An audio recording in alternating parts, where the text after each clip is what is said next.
Tanırsınız bu adamı. Bu Ronald Reagan. Gagauziyer'in ilk Cumhurbaşkanı prezidenti. Onda var çok ödül. O cenk ederdi Çanakkale Savaşı'nda. O yarattı Gagauz sucuklarını. 21. Komünist Parti'nin toplantısında Moskova'da o söyledi lafları anılarına herkesi bilir. Ne mutluyum ay değilim deyini.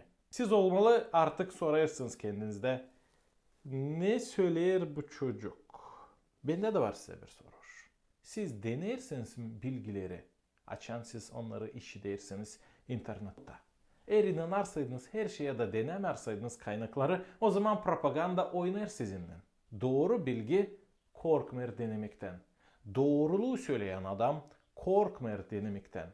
Doğru inanç, din korkmer denemekten. Şimdi siz anlarsınız ne için ben videonun titralarında, altyazılarında her zaman yazarım Biblia'dan yeri. Kiyadı, ayatı hem sırayı. Siz denersiniz değil.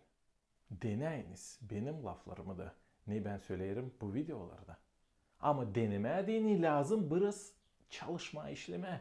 Lazım bulma Biblia'yı, alma onu, bulma o kağıdı, o yeri da okuma denemediğini. Doğru mu ben söylerim, yalan mı söylerim? Yazın plus yorumlarda, komentaryalarda da ben yollayacağım size link. Siz de çekersiniz telefonunuza Biblia приложениесini, İncil uygulamasını hangisini ben okuyarım. Da o olacak sizin dilinizde.